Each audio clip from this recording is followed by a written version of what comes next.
اس میں ایک جماعت کے رسپانس کے بعد اس پہ کاؤنٹر نیریٹو بلڈ اپ ان کی گراؤنڈ پہ کیوں جاتے ہیں، ان کی گراؤنڈ پہ کیوں جاتے ہیں ایگزیکٹلی. تو اس میں تھوڑا سا قصور نہ ہمارے اپنے جو کوتاہی ہے ہماری اپنی طرف سے بھی ہو رہی ہے، یا جن لوگوں کو یا جن ایریاز کو ٹارگٹ کیا جاتا ہے، میرا خیال ہے ان کو بھی اس چیز کو سمجھنے کی ضرورت ہے کہ ان کو اپنی بھی اسٹریٹجی لانی چاہیے. بالکل ٹھیک ہے. اچھا تھوڑا آپ نے چونکہ پاکستان تحریک انصاف کا ذکر کیا ہے تو ہم تھوڑا سا جو ہے وہ کرنٹ افیئرس کو بھی ٹچ کر لیتے ہیں کیونکہ ہماری آڈینس زیادہ اس میں انٹرسٹڈ ہے.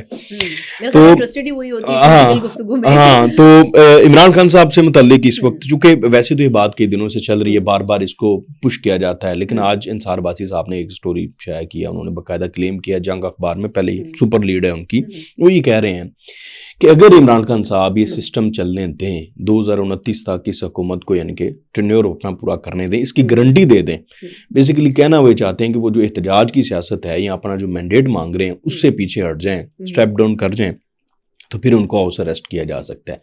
آپ کیا سمجھتی ہیں عمران خان صاحب یہ جو ڈیمانڈ ہے حکومت کی یا پاور کوریڈور سے، اس کو پورا کر پائیں گے یا افورڈ کر سکتے ہیں؟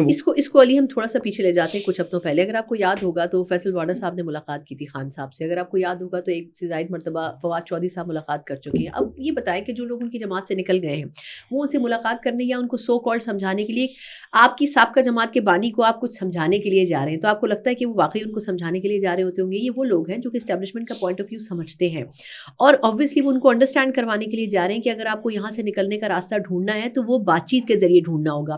ہمیں کیا لگتا ہے کہ یہ جو حکومت سے مذاکرات ہو رہی ہیں بلا وجہ ہو رہی ہیں، صرف انگیجمنٹ نہیں ہے، یہ ایک پرولونگ پروسیس ہے، اور یہ جو 31 جنوری کی ڈیڈ لائن خان صاحب دے رہے ہیں، میرا خیال یہ ہے کہ اس سے آگے بھی معاملہ چلے گا. دوسری جہاں تک بات ہے خان صاحب کے باہر نکلنے کی، تو میرا خیال یہ ہے کہ یہ جو ایک مفروضے کے اوپر یہ ایک آئیڈیا ہے، یہ آئیڈیا پچھلے 2 ہفتوں سے سرکولیٹ کر رہا ہے، لیکن اس کے اوپر خان صاحب نے ابھی تک یس اور نو نہیں کیا ہے.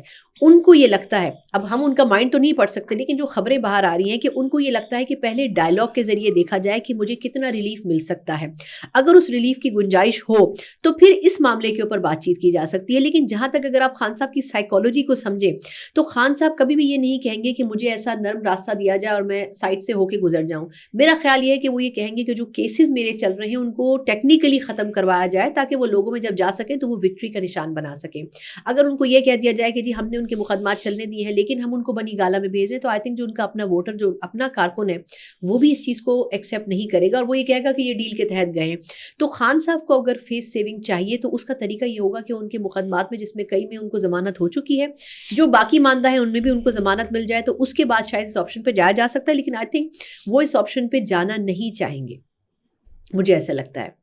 مطلب وہ رہائی تو چاہتے ہیں اپنی، لیکن وہ یہ نہیں چاہیں گے کہ ان کو کسی ایک جگہ پر ہاؤس اریسٹ کیا جائے، اور 2029 تو ان کے لیے بہت دور ہے. اتنا صبر خان صاحب نے کہا. اور مجھے یہ لگتا ہے کہ وہ جس طرح کی ڈیمانڈز عباسی صاحب نے دی ہیں نا کہ آپ احتجاجی سیاست چھوڑ دیں، دیکھیں عمران خان صاحب کی جو بیس گراؤنڈ ہے نا وہ ہے ہی وہ ایگزیکٹلی، وہ سڑکیں ہیں، وہ پارلیمانی سیاست سے زیادہ جو پریفر کرتے ہیں، اور جس کے اوپر انہوں نے اپنی جو پہچان اور آج تک اس ڈائنامکس تک پہنچے ہیں اسی وجہ سے پہنچے ہیں. یہ چاہتے ہیں کہ ان کا زہر نکال دیں. اچھا اب دیکھیں اس میں ایک بات میرے ذہن میں آئی، میرے خیال میں کہ ان کو بے نظیر بھٹو شہید صاحبہ والا ماڈل اپنانا چاہیے. جب مشرف صاحب نے ان کو الاؤ کیا تھا، وہ آئی تھی، انہوں نے کہا تھا میں کچھ بھی نہیں کروں گی، میں بڑے سکون سے رہوں گی، لیکن آنے کے بعد آپ نے دیکھا کہ انہوں نے بالکل گیم بدل دیا. پھر نواز شریف صاحب کے آنے کا راستہ ہموار ہوا اور ان کے آنے کے بعد مزید پولیٹیکل گیم بدل گیا، تو مشرف صاحب بالکل سائڈ لائن پہ ہو گئے تھے.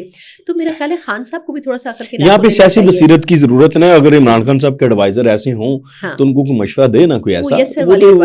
اصل میں بات یہ ہے کہ وہ سب یہ کہتے ہیں سر مار دیں بس، گرا دیں، مار دیں بس، اس سے زیادہ آگے بڑھتے نہیں ہیں. اور شاید یہی وجہ ہے کہ آج پاکستان تحریک انصاف جس نہج پر ہے اس وقت وہ اسی وجہ سے ہے. ادروائز وہ جہانگیر ترین یا علیم خان جیسے ایڈوائزر ہوں جن کو ایک پولیٹیکل سینس ہے، سیاسی بصیرت کی ضرورت ہوتی ہے نا. سیاست دان کو سیاسی بصیرت کے بغیر نہیں چلنا چاہیے، لیکن وہ ڈیفینیٹلی وہ چلتے ہی ایسے ہیں.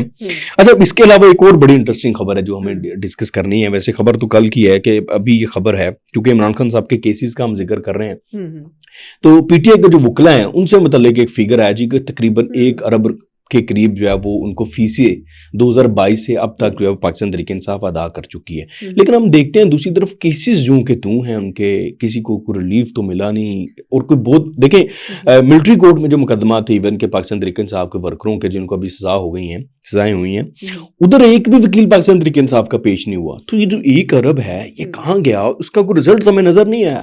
اچھا دیکھیں, ایک تو میرا خیال یہ ہے کہ پاکستان تحریک انصاف فنڈنگ کے معاملے میں بڑی اسٹرانگ ہے, اور ان کی فنڈنگ لوکلی اتنی نہیں ہوتی جتنی انٹرنیشنلی ہوتی ہے, اور باقی جماعتوں کی یہ بیک بون موجود نہیں ہے. تو اگر یہ کہیں کہ ان کی جماعت کے پاس پیسے نہیں ہیں تو یہ غلط ہوگا. لیکن دوسری چیز یہ ہے کہ میں خود پرسنلی کچھ ایسے وکیلوں کو جانتی ہوں پاکستان تحریک انصاف کے جو بظاہر کوئی فیس نہیں لے رہے, جنہوں نے میرے پروگرام میں آن ریکارڈ کہا کہ ہم نے خان صاحب کے کیسز کے لیے 1 روپیہ بھی نہیں لیا. لیکن ایسا نہیں ہے کہ باقی وکیل نہیں لے رہے. لطیف کھوسہ صاحب کے بارے میں ہمیں پتہ ہے, اور بھی چند ایسے وکیل ہیں جن کے بارے میں پتہ ہے جو پراپر فیس لے رہے ہیں مختلف کیسز کی. دوسری ایک بات جو آپ نے ابھی کہی لیکن میں اس سے ڈس ایگری کروں گی کہ خان صاحب کے مقدمات میں کچھ ہوا نہیں. خان صاحب کے بہت سارے ایسے مقدمات ہیں جس میں ان کو ضمانتیں ہوئی ہیں. ان کے تو کافی 300-400 کے قریب مقدمات تھے, لیکن کئی ایسے کیسز ہیں جس میں ان کو ضمانت ہوئی ہے. ابھی صرف چند ایک کیسز ہیں جو کہ جس کے اوپر ان کی ضمانت موجود نہیں ہے, اور 2-3 ان کے کیسز میں ایسے لوگ ہیں جو کہ وکیل ہیں جو کہ بہت اچھی تیاری کے ساتھ جاتے ہیں. سلمان صاحب اس میں شامل ہیں, اس میں نعیم صاحب شامل ہیں, جنہوں نے جو لوور لیول کے بھی جنہوں نے کیسز اگر لڑے ہیں تو وہ انہوں نے کیسز ون کیے ہیں اور اس میں ان کی ضمانت نہیں ہوئی. اب یہ الگ بات ہے کہ خان صاحب باہر نکلیں اور اس کے بعد دوسرے کیس میں ان کو پھر اریسٹ کر لیا جائے, یہ ایک مسئلہ ہے جو کہ ان کو درپیش ہے. لیکن آئی تھنک بہت سے ایسے وکیل ہیں جو کہ بہت اچھا پرفارم کر رہے ہیں, اور خان صاحب ان کی کارکردگی سے مطمئن بھی ہیں. ہاں کچھ ایسے وکیل ہیں جن کی کچھ عرصے پہلے بشرا بی بی صاحبہ نے بڑی کھچائی کی تھی اور ان سے کہا تھا کہ آپ کس مرض کی دوا ہیں, آپ کیوں اتنے پیسے لیتے ہیں, اور آپ اگر پیسے لیتے ہیں تو آپ ڈیلیور کیوں نہیں کرتے. اس کے اوپر کچھ لوگ ناراض بھی ان سے ہوئے تھے, لیکن وہ جو رزلٹ مانگ رہی تھی وہ رزلٹ ان کو مل نہیں پا رہا تھا. اس میں صرف ایک لاسٹ پوائنٹ یہ کہنا چاہوں گی کہ کچھ کیسز ایسے ہیں جس میں جو گورنمنٹ کا طرف سے جو لوگ ہیں وہ اسٹرانگ ایویڈنسز کے ساتھ ہیں. جہاں پر اسٹرانگ ایویڈنس موجود نہیں ہے وہاں پر پاکستان تحریک انصاف کے وکلا بڑا اچھا اسپیس بنا رہے ہیں خان صاحب کو نکالنے کے لیے. اچھا چلیں دیکھتے ہیں, لیٹ سی. ویسے 1 ارب روپیہ 100 کروڑ بنتا ہے, بہت بڑی اماؤنٹ ہے. آپ کو کیا لگتا ہے وکیل مفت میں تو کام نہیں کریں؟ نہیں, میں ابھی یہ بات کر رہا ہوں, دیکھیں وکیلوں نے مفت میں, کسی نے جس نے آپ جن کے آپ بات کریں نہیں مفت میں کام کیا, انہوں نے پھر بھی مفت میں کام نہیں کیا. کوئی پولیٹیکلی گینز حاصل, کوئی سینیٹر بن گیا ہے, کوئی رکن قومی اسمبلی بن گیا ہے, اور کوئی بڑے لائم لائٹ میں آ گئے ہیں. دیکھیں فیم ایک بہت بڑی چیز ہوتی ہے, فیس کی بجائے کچھ اور وصول کر. ہاں, اور آپ کو پتہ ہے کہ قومی اسمبلی کی ایک نشست کی بھی 4-5 کروڑ پہ چندہ لیا جاتا ہے, تو وہ بھی اسی مد میں آتا ہے. برحال ٹھیک ہے. اچھا آخری 2 سوال ہیں, ان کو ہم ڈسکس کرتے چونکہ نیا سال ہے, آج آخری دن ہے. آپ کیا دیکھتی ہیں یہ جو گزرا ہوا سال ہے, اس میں جو ساری ہیپننگز ہوئی ہیں, ہم نے دیکھا بہت بڑی ہیپننگز بھی ہوئی ہیں, ہم پولرائزیشن کا شکار رہے, ابھی تک ہیں, وہ چیزیں ختم نہیں ہوئی, ہماری یوتھ کو کوئی پازیٹیو وائبز نہیں مل پا رہی ہمارے سسٹم سے. تو آپ کے سب آئندہ سال بھی یہ چیزیں ایسی رہیں گی, یا کوئی آپ اس میں تبدیلی کا عنصر بھی دیکھتی ہیں, کچھ آ سکتی ہے تبدیلی, کچھ چیزیں بہتر ہو سکتی ہیں؟ اس میں علی میرا خیال ہے اس سوال کو ہم 3 حصوں میں ڈیوائڈ کر لیتے ہیں. ایک ہے ہماری اکانومی, ایک ہے ہمارا پولیٹیکل جو سینیریو ہے, اور تیسرا یہ کہ ہم اسٹریٹجکلی یعنی کہ ٹیررزم کے حوالے سے کیا کر رہے ہیں. یہ 3 بنیادی جو پاکستان کے مسئلے ہیں. دیکھیے ٹیررزم کے حوالے سے تو پاکستان بڑی کلیئر پالیسی کے اوپر چل چکا ہے, اور آنے والے اگلے سال میں اس سے بھی زیادہ اسٹرکٹ پالیسی پہ جائے گا. اور یہ پالیسی ہماری اسپیشلی ریلیٹڈ ہے افغانستان سے, کہ ہم نے افغانستان کو بڑا کلیئر میسج دینا ہے کہ اب مزید ٹیررزم انٹرونشن نہیں ہو سکتی آپ کی طرف سے. تو اس کے اوپر تو پاکستان بڑا کلیئر ہے, اور بھارت کے حوالے سے بھی کلیئر ہے. دوسری چیز ہے اکانومی ہماری آج جس اسٹیج پہ کھڑی ہے, آئی کین بیٹ کہ اگلے 6 مہینوں میں اس سے بہتر پوزیشن پر ہوگی. اس کی وجہ یہ کہ جن فٹ سٹیپس کے اوپر ہم چل رہے ہیں یا معیشت کو چلا رہی ہیں اس کے نتائج بہتر ہوں گے, لیکن اس کے آنے میں تھوڑا سا ہمیں انتظار کرنا پڑے گا. پچھلے یہ جو گزرا ہوا سال ہے, اس سال میں کہا گیا تھا کہ 1.5 سال لگے گا, تو وہ 1.5 سال تقریباً مڈ آف 2025 یا آپ اس کے تھوڑا لیٹر ہاف میں کہہ سکتے ہیں. تو اکانومی بہتر ہوگی. اس میں پھر لوگ ناراض ہوتے ہیں, لیکن حقیقت بھی ہے کہ جب بھی مسلم لیگ نون کی حکومت آتی ہے تو اکانومی کو کچھ بہتر کرنے کی وہ کوشش کرتی ہے, کیونکہ کاروباری لوگ ہیں, وہ کاروبار بہتر کرتے ہیں, تو یہ اپریسیشن ان کی ہونی چاہیے. تیسری چیز ہے پولیٹیکل سینیریو. میرا خیال یہ ہے کہ سب سے اس میں جو پیچیدہ مسئلہ ہے نا, جو ایکچولی اسٹیبلشمنٹ کے بھی اس طرح ہاتھ میں نہیں ہے, وہ ہے آپ کے پولیٹیکل مسئلے. اب ان مسئلوں میں اگر 2 جماعتوں کو آپ نے کنٹرول کر لیا, جو JYF اور پاکستان تحریک انصاف ہے, تو مسائل آپ کے بہت ختم ہو جائیں گے, کیونکہ یہ وہ 2 جماعتیں ہیں جو کہ اسٹیبلشمنٹ سے فی الحال ناراض ہیں. اور اگر آپ نے JYF اور PTI کو آن پیج کر لیا تو پھر میرا خیال یہ ہے کہ یہ سسٹم چل سکتا ہے, ورنہ اس سسٹم کے اگلے 5 سال پورے کرنے میں بڑے سوالات اٹھتے ہیں. بالکل ٹھیک ہے. ابھی اکانومی کی بات کے نا کچھ فگرز میرے پاس بھی ہیں, اگر اس کو ہم فیکچولی بتانا چاہیں, آپ کی بات کو انڈوز کریں فیکچولی, تو اب دیکھیں شرح سود جب یہ ایئر تو سٹارٹ ہوا تھا تب 21.5% تھی, جو اس وقت اب 13% ہو چکی ہے.